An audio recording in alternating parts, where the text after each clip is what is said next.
You are about to witness the dark secrets of Sean Diddy Combs, as we dive deep into the scandals and secrets that shake the world of the rich and powerful. Today, we're taking a disturbing journey through the explosive trial of Sean Diddy Combs. This story isn't just about fame. It's about manipulation, betrayal, and terrifying control. From glittering award shows to the darkest hotel suites imaginable, what you're about to hear may forever change how you see one of hip-hop's most influential moguls. So sit tight and prepare yourself, because this rabbit hole goes deep. Before the accusations, before the FBI raids, there was the rise. Sean Combs began with nothing but a dream and an eye for talent. Born in Harlem, New York, he hustled his way through the music scene, working as an intern at Uptown Records before launching Bad Boy Entertainment in 1993. With artists like the Notorious B.I.G., Faith Evans, and 112 under his label, Diddy quickly became a kingmaker. But his reputation wasn't just built on business acumen. He was the life of the party, a charming persona who blended street smarts with boardroom strategy. He dated celebrities, threw wild parties, and built a brand on excess and influence. Yet, behind the platinum records and Forbes covers, something darker was brewing. Something the world wasn't ready to see. In 2005, a young, wide-eyed singer named Cassie entered Diddy's orbit. With a sultry voice and magnetic beauty, she quickly became more than just an artist under his wing. She became his girlfriend. To outsiders, their relationship seemed like a power couple in the making. But behind closed doors, Cassie's life reportedly became a nightmare. Allegations would later reveal that she was caught in a web of control, surveillance, and submission. According to court documents and witness testimonies, Cassie was allegedly coerced into a world of freak-offs, sexually charged events that blurred the line between luxury and exploitation. And these weren't isolated incidents.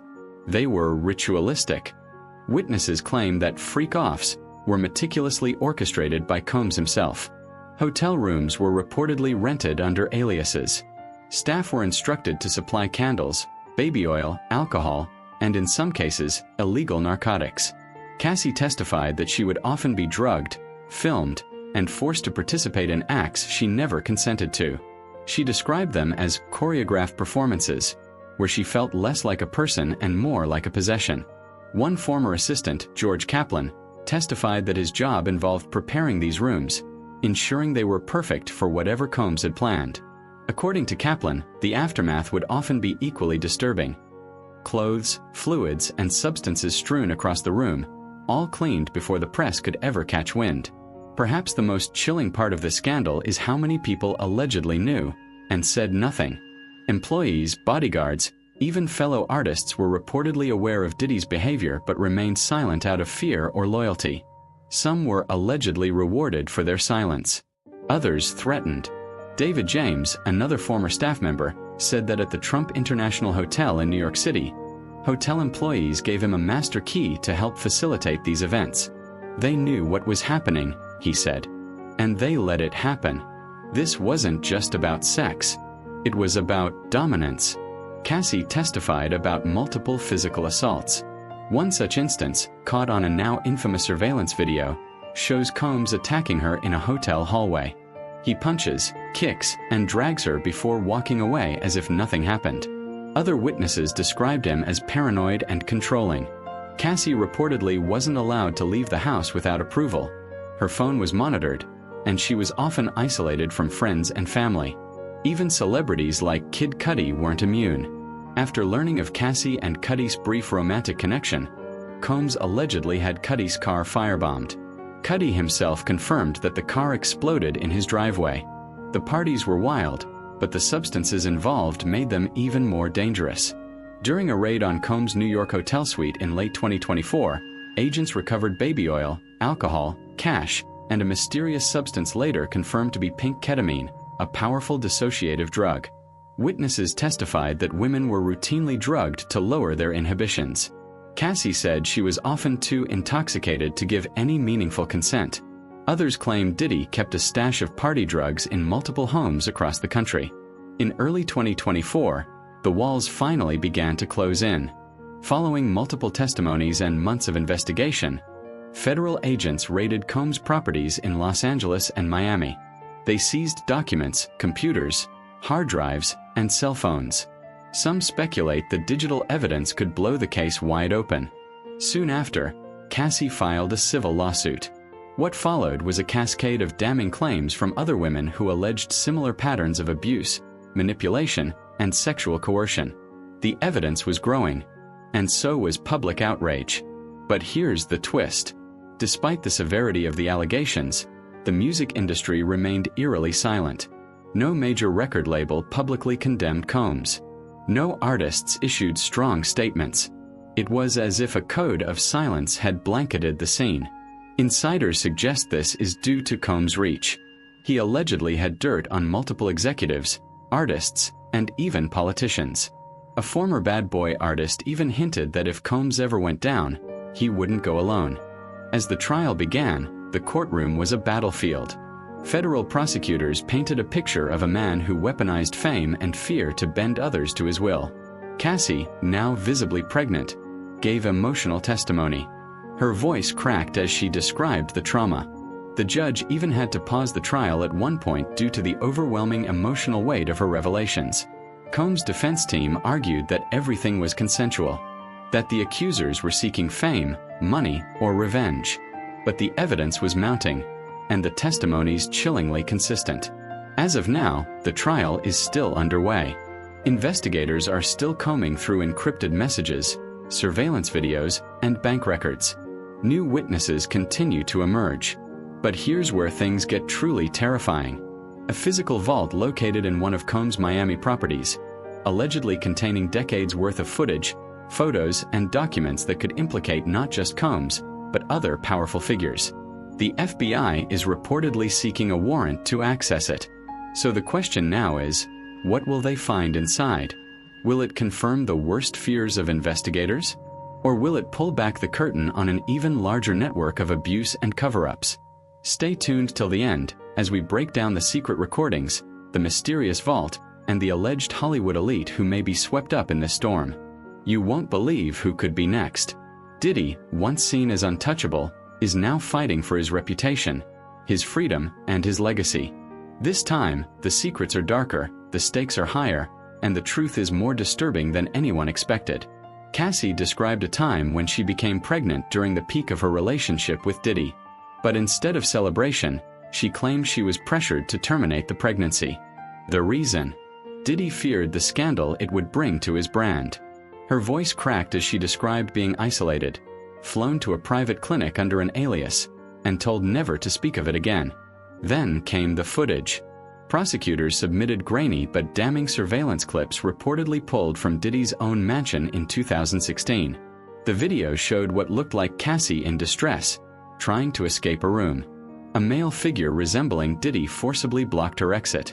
Gasps echoed in the courtroom. The judge ordered a recess, visibly disturbed by the footage. Cassie testified about a rarely spoken of basement in Diddy's Beverly Hills mansion. She described it as a place she was once taken after defying Diddy's order to attend a party. Inside, she claimed there were no windows, the walls soundproofed, and a single chair with restraints. Her testimony painted a picture of a place designed for punishment, not pleasure. Former house staff were subpoenaed, and while some pled the fifth, one finally cracked. He testified under immunity that Diddy paid employees $50,000 each to keep quiet. NDAs, threats, and sudden job transfers were routine. It was a machine built to erase the truth, he said. Cassie recalled a night in Miami where things took a terrifying turn. After refusing to partake in a private after-party, she said Diddy smashed her phone and allegedly held her in a hotel suite for nearly 24 hours. She escaped by pretending to comply and sneaking out when his security guard fell asleep. Miami police reports confirm a disturbance that night, but the case was sealed shortly after. Prosecutors revealed emails between a former music exec and Diddy. In them, the exec expressed concern over Cassie's mental state and warned Diddy to back off. The exec mysteriously resigned 2 weeks later and left the country. The email chain was used to show a pattern of control and manipulation. Cassie then introduced an audio recording from 2018. In it, a man believed to be Diddy is heard yelling, threatening to ruin her career, and accusing her of betrayal. At one point, a loud crash is heard, followed by Cassie crying and begging him to stop. Forensic audio analysts verified the voices. Diddy's legal team objected, but the judge overruled. Next came a former bodyguard nicknamed Tank, who revealed he had been fired after expressing concern for Cassie's safety. In his statement, Tank said, "We were told not to intervene, no matter what we heard behind closed doors." He also said he saw Cassie leave Diddy's home with bruises more than once. Cassie described international trips under the guise of business, but she claimed these trips often included coerced encounters, unfamiliar guests, and even hidden cameras. In one instance in Dubai, she said she was drugged and woke up alone, disoriented, and without memory of the night before. When she confronted Diddy, he reportedly dismissed it as just part of the lifestyle. Finally, after hearing Cassie's emotional second testimony, the judge called an emergency in-camera session with both legal teams. This rare move signaled that something major was unfolding behind closed doors. As reporters waited outside, whispers began to spread that a federal investigation may be opening parallel to the current case, and that Cassie may not be the only victim. The media whirlwind intensified. The whole world is watching. Federal authorities who had been watching Diddy for over a year now had a courtroom ally. The Department of Justice swiftly issued subpoenas. Investigators started pulling financial records, flight logs, security footage from his Miami and LA homes, and even internal communications from Bad Boy Records. The vibe had shifted. Diddy was no longer just a mogul. He was a prime suspect in a multi-layered web of abuse, trafficking, and fraud. Then it happened. A former security staffer, once seen loyally by Diddy's side at every party, event, and private meeting, turned on him. Known only as JT in court documents, this whistleblower delivered a damning deposition. He detailed years of orchestrated cover-ups, secret basement rooms, and untraceable payoffs. He alleged cameras were disabled during certain parties. Drugs were delivered through coded text messages. Guests were threatened if they tried to speak out. And most chilling of all, he claimed to have witnessed at least 3 instances where women were held against their will. As the investigation deepened, familiar names started to surface. Artists, models, and influencers who were once seen at Diddy's famous parties were now being subpoenaed. Rumors swirled. Was one of them cooperating with prosecutors? Was a Grammy-winning artist about to testify? Then came a bombshell. An anonymous affidavit appeared in court records, hinting that a major R&B artist had long suspected something dark about Diddy's lifestyle, and had once tried to warn Cassie, only to be blacklisted from the industry. Who is this person? Are they ready to come forward? Or are they already working with the feds? Bad Boy Records, once a symbol of hip-hop excellence, was now ground zero in a federal investigation.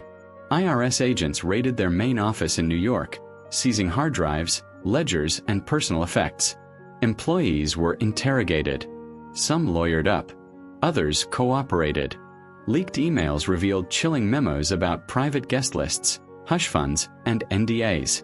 One memo shockingly referenced an internal policy about handling public accidents. Public accidents? What kind of accidents did they anticipate? Then came the most dramatic moment yet, the Miami mansion raid.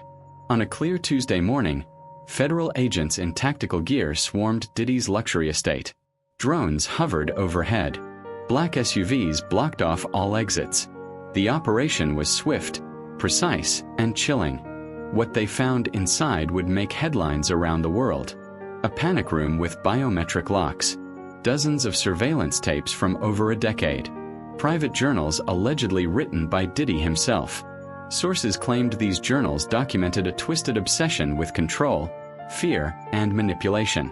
One passage reportedly read, "Power isn't given. It's taken. Loyalty is a myth. I own the silence around me." Diddy, a father of 7, now found himself surrounded by questions not just about his legacy, but his family. Social services began evaluating his household. 2 of his children, both underage, were placed temporarily with their mother pending investigation. Media outlets flooded with headlines. Is Diddy dangerous to his own family? Former nannies speak out. A former nanny told reporters that the home was filled with fear. Everyone walked on eggshells, even the kids. One by one, former collaborators began speaking out. Some defended him. Others distanced themselves. But one voice stood out above the rest. Misa Hilton, mother of his son Justin, released a cryptic statement. "The truth always finds light. Protect the children." The internet exploded. What did she know? What had she seen? As the scandal spread internationally, so did the outrage. Major European festivals dropped him from their lineups. Corporate sponsors vanished overnight. Streaming platforms began removing curated playlists bearing his name. Then came the chilling move. A top French fashion house announced it was canceling a planned collaboration with Diddy, citing ethical concerns. Legal analysts began whispering one terrifying acronym: RICO. Could the government hit Diddy with racketeering charges? Could Bad Boy Records be considered a criminal enterprise? One former federal prosecutor went on record. If the testimonies are true and the tapes support the claims, this goes beyond entertainment. It's organized crime. The term hip-hop Epstein started trending. And then, one final twist. An anonymous package arrived at the Southern District Courthouse. Inside, a flash drive. On it, a grainy, time-stamped video from 2016. The footage showed what appeared to be a young woman, clearly distressed, being led through a side entrance of a recording studio. A man, eerily resembling Diddy, appeared to exchange cash with another individual and directed them to a quiet room. The tape ends abruptly, but prosecutors believe it could be the missing link that connects the testimonies, the journal entries, and the pattern of abuse. As Diddy's inner circle begins to crumble, and the federal government circles closer, one question remains. Who else knew? And more terrifyingly, who else helped cover it up? Because what Cassie started may have just unlocked an entire house of horrors as another bombshell exploded, leaving everyone in stunned silence. From secret surveillance tapes to betrayal in the inner circle, Cassie's testimony is no longer just a cry for justice. It's a blueprint exposing the dark machinery behind the empire of Sean Diddy Combs. Buckle up, because what you're about to hear will challenge everything you thought you knew. The courtroom was packed tighter than ever. Spectators now lined the walls, reporters whispered into hidden microphones, and Cassie sat poised in the witness box. This wasn't just a trial anymore. It was a reckoning. Cassie adjusted the microphone and began calmly, "I'd like to talk about the videos." Gasps fluttered through the room like wind across a wheat field. Her attorney handed a folder to the judge, who nodded and waved to the projection screen behind him. The lights dimmed. What followed was 35 seconds of uncut footage from a hidden camera embedded in the corner of Diddy's private studio. On screen, a visibly shaken woman is seen being cornered by Diddy and one of his close associates. The footage is blurry, but the audio is devastatingly clear. Diddy's voice. "You think you can leave me? I made you. I can break you." The room was silent, save for the soft gasps and the clenching of fists. Cassie, emotion steady, whispered, "That woman was me, but I wasn't the only one." A new face enters the narrative. Janice Monroe, a background dancer who once disappeared from the scene mysteriously.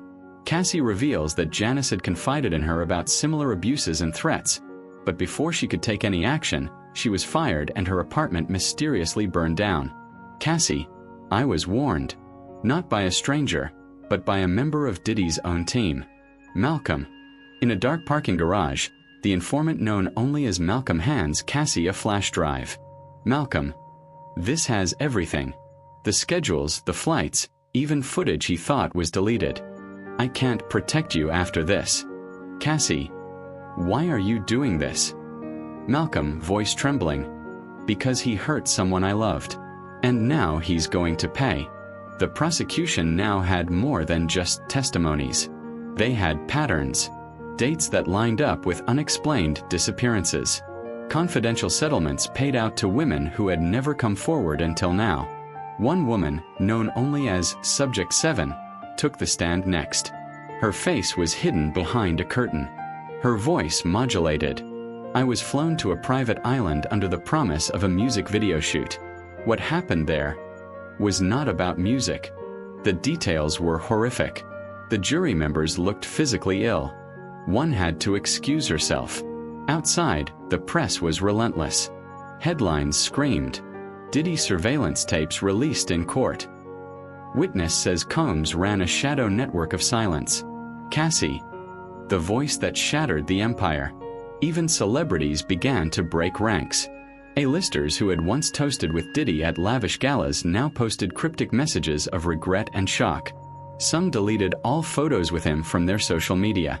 Others issued statements through lawyers. But one response stunned everyone. A middle-aged man in a sleek suit took the stand. The court went silent. It was Andre Mitchell, a former VP at Bad Boy Records. "What Cassie says is true, and I enabled it." He detailed how budgets were padded for private sessions, how security teams were instructed to destroy footage, and how lawyers were on call 24/7 to bury any whiff of scandal. "We called it containment. I now call it conspiracy." The judge asked, "Why come forward now?" Andre looked straight at Cassie. "Because she had the courage to break what none of us dared to face." "What I endured was not just personal," she said. "It was systemic. It was protected. And it will continue unless someone drags it into the light. I may not win this case, but I've already won by refusing to stay silent." Tears flowed freely in the courtroom. And then, just as the judge was about to adjourn for the day, a bailiff rushed in. He whispered something to the judge. The judge's eyes widened. "Is this confirmed?" The bailiff nodded. The judge turned to the courtroom. "We have just received new evidence. A witness has come forward from overseas. Someone who claims to have recorded the planning of at least one of the alleged assaults. This testimony may change the trajectory of this entire case." Cassie's eyes widened. Diddy's legal team huddled in panic. And then the judge spoke. "Court is adjourned until 9 a.m. tomorrow. We will begin with the testimony of the mysterious witness known only as the archivist, a foreign informant, a new cache of damning recordings, and a mysterious figure known only as the archivist. The storm surrounding Diddy is no longer just thunder in the distance. It's right above his head. What does the archivist know? And will it finally be the thread that unravels the entire empire? What we thought was hidden suddenly comes crashing into the light. Who is the man they call the archivist? He is not a hacker, not a whistleblower, not a journalist. He's a former insider from the entertainment elite, an executive archivist for a now-defunct label with deep ties to Bad Boy Records. For years, his job was to digitize, catalog, and securely store contracts, tour footage, and yes, incriminating material. He claims to have handled over 50 terabytes of video archives, including behind-the-scenes clips from private parties, rehearsal tapes, and off-the-record conversations that were never meant to see daylight. And now he's flipping. He's offered sealed documents and thumb drives to federal investigators, under the condition of full anonymity and witness protection. And according to leaked court documents, one of those drives contains a 17-minute uncut recording labeled Rehearsal, 2012, Cassie, Diddy, Security A. Now let's talk about that tape. According to sources close to the court, the contents are deeply disturbing. So graphic, even seasoned prosecutors requested a trigger warning before viewing. In the footage, Cassie is seen rehearsing choreography in a dimly lit studio. Diddy enters with two men identified only as Security A and Security B. What follows is a tense exchange, where Diddy allegedly berates her for missing a beat. It escalates. Suddenly, he throws a chair across the room, narrowly missing her. Cassie doesn't flinch, like she's seen this before. The footage cuts, and then resumes several minutes later, showing her sobbing quietly in the corner, Security A standing between them, blocking the camera momentarily. Prosecutors argue that this tape, while not showing direct physical abuse, provides psychological context and a pattern of coercive control. But the tape wasn't all the archivist had. Next came the contract vaults. One file was labeled Cassie NDA 2011 adjusted. Another, K. Porter silence agreement. These were non-disclosure agreements that had been quietly updated, reworded, and in some cases, completely fabricated post-signature, according to a forensic document examiner hired by the prosecution. The archivist claims he was ordered to digitally alter timestamps and metadata to make it seem like certain agreements were signed before major incidents. And if that wasn't enough, he handed over what he dubbed the blackmail files. Encrypted folders containing images, emails, and recordings from various industry figures, allegedly kept as leverage, including a Grammy-winning R&B artist in a compromising situation, a former executive snorting something off a studio console, and even footage of a high-ranking music journalist taking cash from an unnamed source. The implications: massive.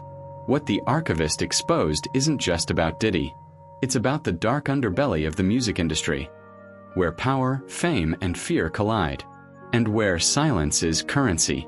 For decades, insiders say, certain execs built an ecosystem of control, locking artists into exploitative contracts, silencing dissenters, and burying scandals under million-dollar settlements. Cassie's case? It's just the tip of the iceberg. Multiple victims, lawyers say, have been emboldened to come forward, including a former bad boy intern who claimed she was drugged at a company retreat, and a male backup dancer from a 2007 world tour who says he was threatened after confronting Diddy about an incident he witnessed. Now, all eyes are on the Department of Justice, because they just launched an inquiry into what they're calling a pattern of systemic abuse and intimidation in the entertainment industry. And the FBI. They've subpoenaed several executives who worked at Bad Boy between 2003 and 2015. How did Diddy respond to all this? His legal team filed an emergency motion to seal the archivist's files. They argued that the footage was doctored, the contracts irrelevant, and the blackmail folders fabricated. But the judge denied the request. Instead, the judge ordered that the contents be reviewed by a third-party special master, an independent investigator with no ties to either side. And in a shocking twist, two of Diddy's longtime associates, former bodyguards, have now flipped. One testified in a sealed hearing that the 2012 rehearsal incident was just one of many.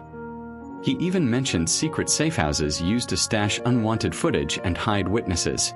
Then came the biggest twist yet. During a closed-door session, Cassie's lawyer requested to introduce one final exhibit, a personal journal.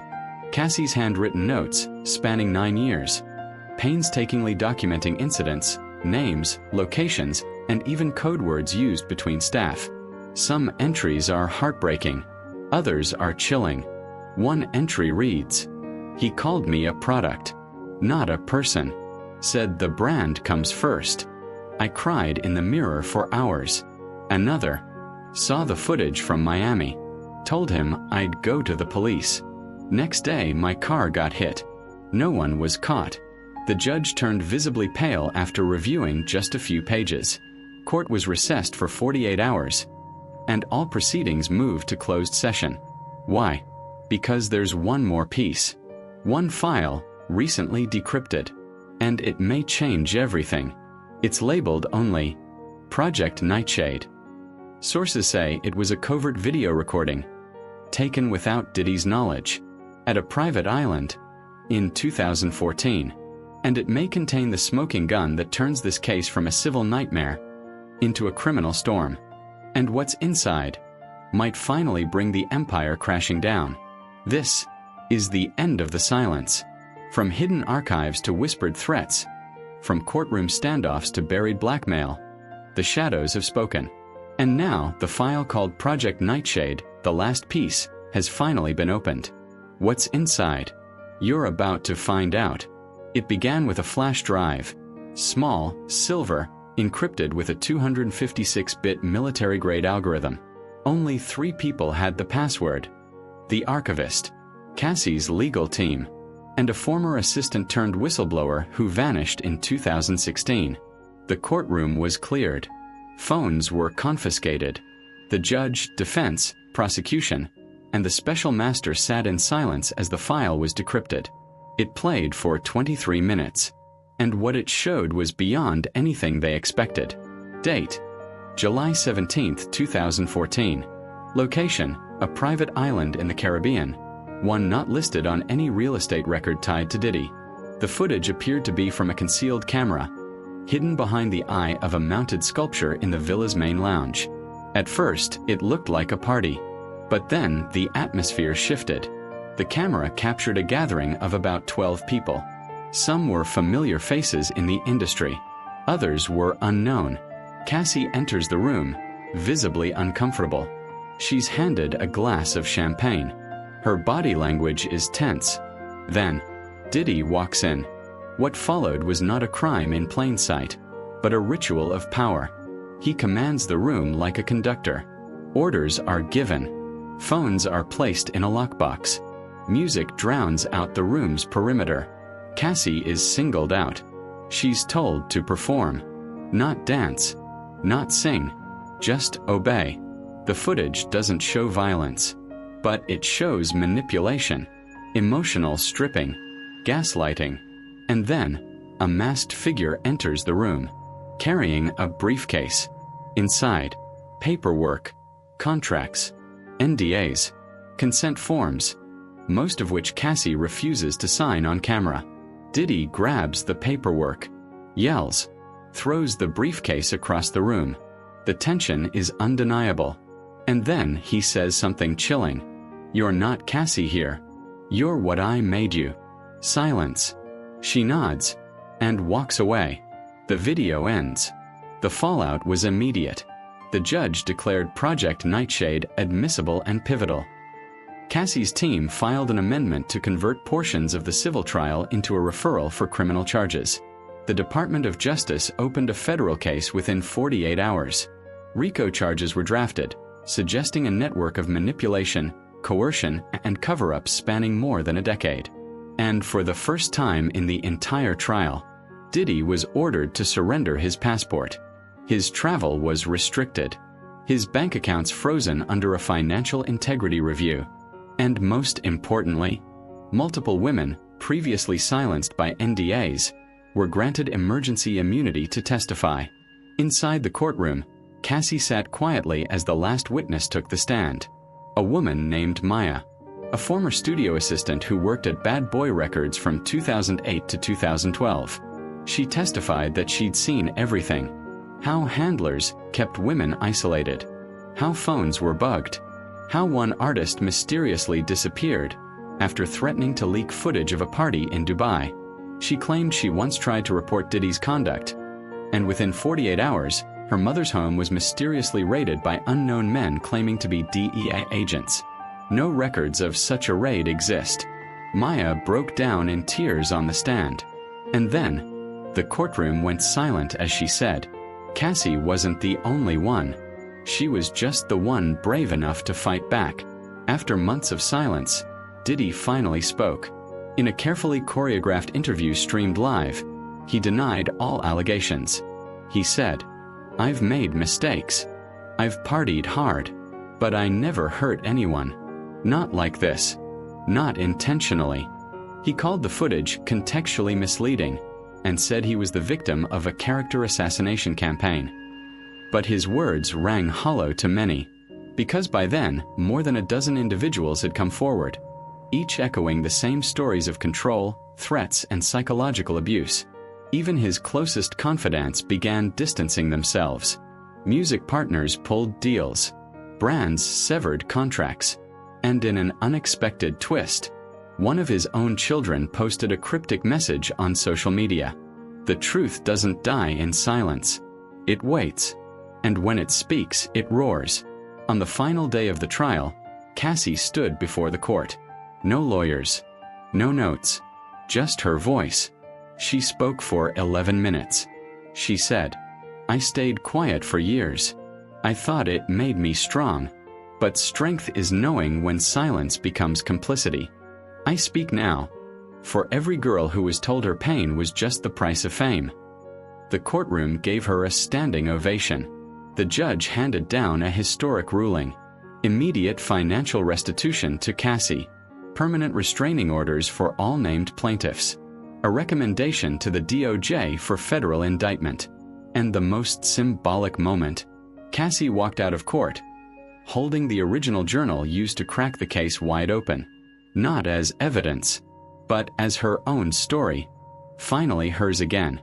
Project Nightshade wasn't just a file. It was the flashlight in a dark room. A room many feared to enter. A room where fame overshadowed pain, and where power was weaponized. But today, that room is empty. The secrets are no longer whispers. They're witness statements, court orders, federal indictments. Cassie didn't just break her silence. She broke the system that tried to own her. And for the first time, justice didn't come wrapped in a headline. It came in the voice of a survivor, standing tall, refusing to be forgotten. If you followed this story to the end, thank you. Because these stories matter, and silence only serves the powerful. Make sure to like, subscribe, and hit the bell to stay informed on all future updates, because this may be the end of this chapter, but the movement it inspired has only just begun. We'll see you in the next one.